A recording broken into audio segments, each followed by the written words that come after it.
I just saw that the MAGA crowd's got a new slogan. I guess it's Trump or death. They're hanging Trump or death banners all over baseball games and stuff like that. And I saw that and I was like, oh, that's not culty at all.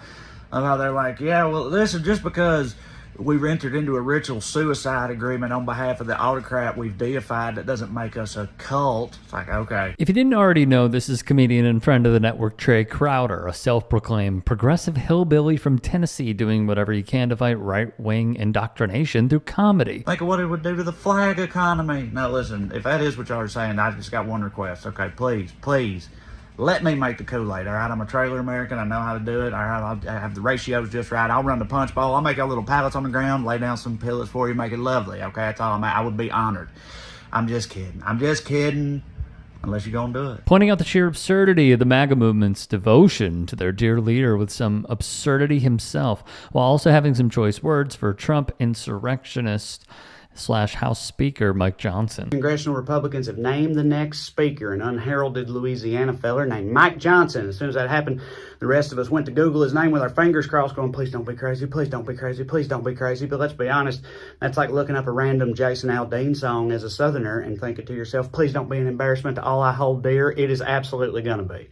Every time. In fact, if it's not, there's been some kind of mistake. As far as Mike Johnson, he is, upon further inspection, you guessed it, bananas. He is. They just think maybe he could pass as moderate because he wears glasses and on occasion will employ multisyllabic words. Well, don't buy it, okay? He is a fascistic zealot, all right? Yeah, the more level-headed contingent, if there is such a thing in the Republican base, they looked at him and they said, he's a seditious ideologue, but, you know, at least he's not a sex pest with a cartoonishly gigantic head. At least he's not pulling his out at the opera or showing pics on the floor of Congress. You know, I mean, and that's pretty good for us, right? I mean, after all, it's 2023 and we're the Republicans. This is literally the best we can do. Trae's not wrong here. One of the reasons why the Republican Party united around Johnson is that his persona and image appeal to whatever centrists are left in Congress, while his policies and worldview appease the MAGA extremists and religious zealots who now control the party. And Johnson is yet again facing a ton of backlash, and rightfully so, after CNN reporter Andrew Kaczynski obtained unearthed audio recordings of Johnson's views about the LGBTQ+ community. It's time for an honest conversation about homosexuality. There's freedom to change if you want to. Our race, the size of our feet, the color of our eyes, these are things we're born with and we cannot change. But what these adult advocacy groups like the Gay, Lesbian, Straight Education Network are promoting is a type of behavior.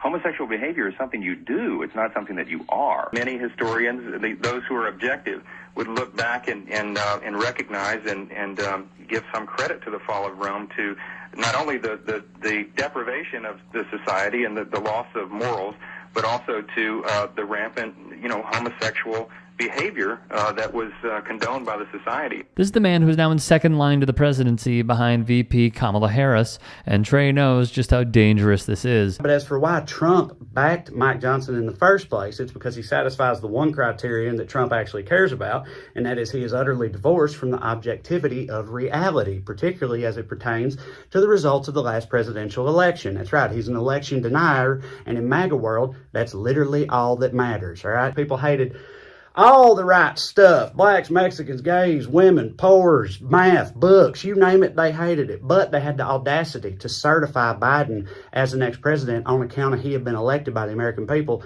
to be the next president. And for that sin, in MAGA world, they are cast out, shunned, labeled rhinos forevermore. That's how they roll, and that is terrifying. Don't let all the suburban business dad fool you, all right? This milquetoast maniac is every bit as dangerous as the rest of them, if not more so, due to his semblance of competency and ability to mask how insane he is. This is reality. God help us all. Love yous. Just like Trae said, Mike Johnson winning the vote for Speaker is something that should terrify all of us, seeing as though the 2024 election is shaping up to be another Trump-Biden showdown as things stand now, and it only takes another few dominoes to fall in the right direction to put our country in a much more dire sitch than we were in following the 2020 election. Be sure to support Trae on his YouTube channel and various social media platforms, and check him out on tour when he comes to a city near you.